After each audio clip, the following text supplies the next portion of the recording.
उच्छिष्ट व्यंजन में उच्छिष्ट व्यंजन का शाब्दिक अर्थ फेंकना या उछलना होता है। फेंकना या उछलना होता है। देखो, उच्छिष्ट व्यंजन, उच्छिष्ट का शाब्दिक अर्थ होता है फेंकना या उछालना होता है। उच्छिष्ट व्यंजन का दूसरा नाम ताड़नजात व्यंजन भी होता है। क्या होता है? उच्छिष्ट का दूसरा नाम ताड़नजात व्यंजन भी होता है। टा वर्ग का तीसरा वर्ण डा और चौथा वर्ण ढा, डा ढा के नीचे बिंदु लगाने पर अडा अढा उच्छिष्ट व्यंजन बनते हैं। उच्छिष्ट व्यंजन का प्रयोग शब्द के मध्य बीच में तथा शब्द के अंत वर्ण के रूप में नहीं किया जा सकता। उच्छिष्ट व्यंजन का प्रयोग केवल शब्द के मध्य बीच में तथा शब्द के अंत अंतिम वर्ण के रूप में ही किया जाता है। उच्छिष्ट व्यंजन का प्रयोग केवल शब्द के मध्य बीच में तथा शब्द के अंतिम वर्ण के रूप में ही किया जाता है। ताड़नजात उच्छिष्ट व्यंजन का प्रयोग शब्द के प्रारंभ आरंभ अर्थात प्रथम वर्ण के रूप में नहीं किया जा सकता।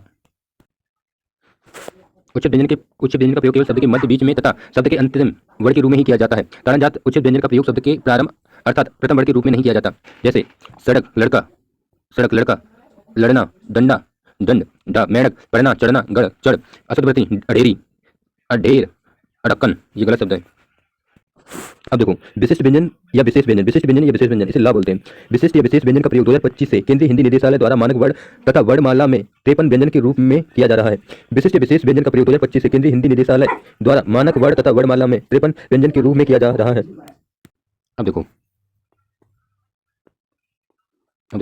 स्वर वर्ग कितने होते हैं? 11। आ ई उ री ए ओ औ। व्यंजन वर्ग कितने होते हैं? 25। अंतस व्यंजन कितने होते हैं? 4। उस व्यंजन कितने होते हैं? 4। इन चारों को मूल व्यंजन के भेद कहते हैं। ये मूल व्यंजन के भेद हो गए। तो मूल व्यंजन कितने होते हैं? 33। मूल व्यंजन कितने होते हैं? 33। ठीक है। संयुक्त व्यंजन कितने होते हैं? 4। 6 तर 11। उच्छिष्ट व्यंजन कितने होते हैं? अडा अढा। विशिष्ट व्यंजन कितना होता है? 1 ल। अयुग्मा 2 अंग है। कुल वर्ग कितने होते हैं? 53। अब देखो, का से माँ तक स्पष्ट व्यंजन होते हैं। यार अलावा अंतस्थ व्यंजन होते हैं। उस व्यंजन होते हैं छेद श श श श स ह। ये उस व्यंजन होते हैं। ये मूल व्यंजन है और बाकी के सब इन्हीं से मिलकर बने हैं। कितने मूल व्यंजन है? ये 33 मूल व्यंजन है। हिंदी वर्णमाला में कितने वर्ण हैं? 53। ये 53 वर्ण कैसे आए? केंद्रीय हिंदी मंत्रालय द्वारा 53 वर्ण हिंदी केंद्रीय निदेशालय की सिफारिश से 53 वर्ण हो गए संविधान में। ठीक है, हिंदी के। अब देखो, हिंदी में कुल स्वर वर्ण 11। हिंदी में कुल मूल वर्ण हिंदी में कुल मूल स्वर वर्ण 4। हिंदी में कुल व्यंजन के भेद 5। हिंदी में कुल व्यंजन के भेद 5। हिंदी में व्यंजन के मूल भेद 3। हिंदी में व्यंजन के मूल भेद 3। हिंदी में कुल अयोगवा 4। हिंदी में कुल अयोगवा 4। हिंदी में मूल अयोगवा 2। हिंदी में मूल अयोगवा 2। हिंदी में कुल अयोगवा 4। अब देखो, हिंदी में वर्णों का योग स्वर व व्यंजन में नहीं हो पाया हो उन्हें अयोगवा वर्ण कहते हैं। अयोगवा वर्ण क्या होते हैं? हिंदी में जिनका स्वर और व्यंजन में योग ना हो पाया हो, स्वर या व्यंजन में नहीं जोड़ा गया हो, उन्हें अयोगवा कहते हैं। अयोगवा वे वर्ण हैं जो स्वर व व्यंजन के अंतर्गत नहीं आते। ठीक है। मूल अयोगवा वर्ण की संख्या 2 है, अंग है। मूल अयोगवा वर्ण की संख्या 2 है, अंग है। हिंदी में कुल अयोगवा 4 है। अब देखो, अयोगवा कितने होते हैं? 4। कुल अयोगवा 4 होते हैं। मूल अयोगवा 2 होते हैं। अनुसार विसर्ग और कुल होते हैं 4। अनुस्वार ये वाला, विसर्ग ये वाला, हलंत ये वाला, चंद्रबिंदु ये वाला। अनुसार किसमें आता है? अंक, संख्या, मयंक, संदेह, संविधान, स्वयं। विसर्ग प्रातःकाल, पुनः आगमन, अंतः, प्राय। हलंत का पाठ है वरण, विद्यालय, गद्य, पद्य। अदय चंद्रबिंदु, आंख, दांत, मुंह, गांव, चांद, अंधेरा। ऐसे ही वर्णों के उच्चारण स्थान 8 होते हैं। लेकिन प्रयोग हम 9 का करते हैं। एक स्थान से हम 8 वर्ण ही उच्चारित कर सकते हैं। अकुह विसर्जनीय नाम कंठ। अकुह विसर्जनीय नाम कंठ। ये होते हैं कंठ से बोले जाने वाले। आ से आ। कु से का वर्ग, हा से हा। विसर्जनी से विसर्ग। नीय नाम, इसे ये कंठ वाले हैं ये सब।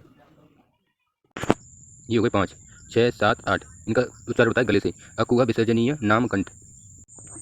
अब देखो, इचु यसा नाम तालब। ई से ई, चू से च, या से य, सा से स। नाम वाले तालु से उच्चारित होते हैं। ये कितने हो गए? 5, 6, 7, 8 हो गए। ठीक है।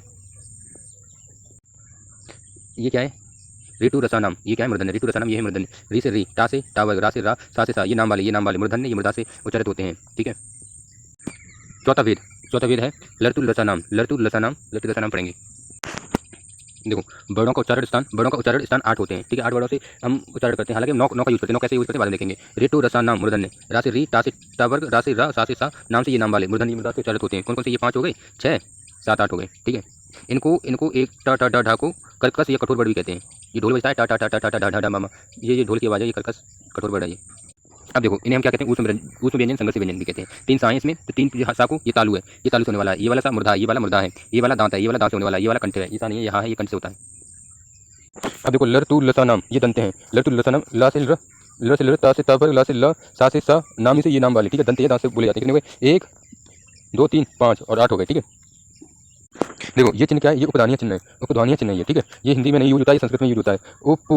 उपुध्या मानिया नाम, उपुध्या मानिया नाम, ओष्ठ। ये ओठों से इनका उपयोग होता है। ठीक है। इनसे बोलते हैं उ उ ये है पावर के नाम वाले होठ है ये, ठीक है। उ पावर, ये कितने, 1 2 3 और ये 5, 8 हो गए। ये 8 किससे बोले जाते हैं, होठ से, ठीक है। अब सूत्र है, छठवां सूत्र है, ए दे तो कंठ तालव्य, कंठ और तालु से है, ये कंठ तालु से है, दो जगह से, 1 2 3 4 5, देखो ए आई, ठीक है। और ये इसमें आया है वो कंठ से, और ई आई है इसे तालव्य से, तो इन दोनों से होता है ए आई, ये कंठ तालव्य है, दो ही है और दो है कंठ तालव्य। सातवां सूत्र है ओ दो तो, इसे है कंठोष्ठ, ये कंठोष्ठ, ओ औ और यही दोनों आते हैं, ओ औ और ये दोनों आते हैं, ठीक है, कहानी खत्म। आठवां है बकारस्य दंतोष्ठ, व आकार वाली वर्ड का उच्चारण स्थान दंतोष्ठ है, व का स्थान दंतोष्ठ है, कहानी खत्म। एक ही है इसमें। अब प्रश्न आता है संयुक्त उच्चारण वाले स्थान, संयुक्त उच्चारण स्थान वाले, तो ये है 3 संयुक्त उच्चारण, जैसे कंठ तालव्य ए आई, कंठोष्ठ ओ औ, दंतोष्ठ व, ये वर्ण कितने हैं, 5 स्थान है, 3 वर्ण है 5, कहानी खत्म इसकी। अब देखिए इन वर्णों के उच्चारण स्थान, ये तालव्य है, ये भी तालव्य है, ये मूर्धन्य है, ये भी मूर्धन्य है, ठीक है। ये दंत है, ये भी दंत है, ये दंत है, ये भी दंत है, ये दंतोष्ठ है, ये कंठ है, ये दंतोष्ठ है, ये कंठ है, 3 ये सेम है और ये लास्ट वाला अलग है। ये हमारे अंतस्थ वर्ण, ये क्या है, अंतस्थ वर्ण।